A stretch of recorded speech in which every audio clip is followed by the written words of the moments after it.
যুক্তরাষ্ট্র ও ইসরায়েলের যৌথ হামলায় ইরানের সর্বোচ্চ নেতা আয়াতুল্লাহ আলী খামেনি নিহত হয়েছেন। খামেনির উত্তরসূরি কে হবেন তা নিয়ে বিশ্বজুড়ে চলছে নানা সমীকরণ। ৩ দশকের বেশি সময় ধরে ক্ষমতায় থাকা এই নেতার স্থলাভিষিক্ত কে হতে পারেন, কি বলছে ইরানের সংবিধান?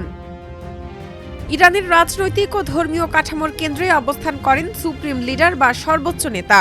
দীর্ঘ সময় ধরে এই পদে আসীন আয়াতুল্লাহ আলী খামেনির উত্তরসূরি নির্বাচন নিয়ে গত কয়েক বছর ধরেই কূটনৈতিক মহলে আলোচনা চলছে। ইরানের সর্বোচ্চ নেতার মৃত্যু হলে কি হবে সে ব্যাপারে দেশের সংবিধানে একটি নির্দিষ্ট প্রক্রিয়া নির্ধারিত আছে। সেই প্রক্রিয়া অনুযায়ী ৩ সদস্যের একটি পর্ষদ দেশটির দায়িত্ব নেবে। এই পর্ষদে থাকবেন ইরানের প্রেসিডেন্ট, বিচার বিভাগের প্রধান ও গার্ডিয়ান কাউন্সিলের একজন ধর্মীয় নেতা।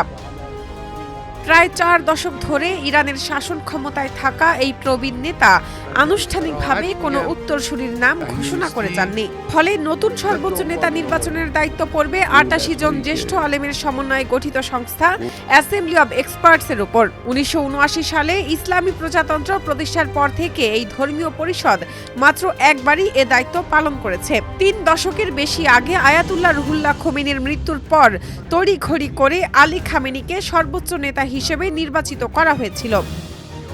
সংবিধানে নির্ধারিত যোগ্যতার ভিত্তিতে বিশেষজ্ঞ আলেমদের কাউন্সিলকে নতুন সর্বোচ্চ নেতা নির্বাচন করতে হবে। নতুন নেতাকে অবশ্যই পুরুষ হতে হবে, ধর্মীয় আলেম হতে হবে এবং তার মধ্যে রাজনৈতিক দক্ষতা, নৈতিক কর্তৃত্ব ও ইসলামী প্রজাতন্ত্রের প্রতি অটল আনুগত্য থাকতে হবে। বিশেষজ্ঞ ও বিশ্লেষকদের মতামতের ভিত্তিতে সম্ভাব্য কয়েকজন প্রার্থীর নাম প্রকাশ করেছে মার্কিন গণমাধ্যম সিএনএন। তারা হলেন সর্বোচ্চ নেতা আলী খামেনির দ্বিতীয় ছেলে মুজতবা খামেনি, অ্যাসেম্বলি অব এক্সপার্টসের ডেপুটি চেয়ারম্যান হিসেবে দায়িত্বে থাকা Ali Reza Arafi, assembly of এক্সপার্টসের সদস্য মোহাম্মদ মেহেদি মীর বাঘেরি, ইসলামী প্রজাতন্ত্রের প্রতিষ্ঠাতা আয়াতুল্লাহ রুহুল্লাহ খোমেনির নাতি হাসান খোমেনি, অ্যাসেম্বলি অব এক্সপার্টসের প্রথম deputy chairman Hashem Hosseini Bushehri. তবে এমন খবর পাওয়া যাচ্ছে যে ইরানের ন্যাশনাল সিকিউরিটি কাউন্সিলের সচিব আলী লারিজানিকে কিছু কর্তৃত্ব দেওয়া হয়েছে। তবে সার্বিকভাবে বললে খামেনির মৃত্যুর পর অনুসরণ করার মতো সাংবিধানিক প্রক্রিয়া ইরানে রয়েছে।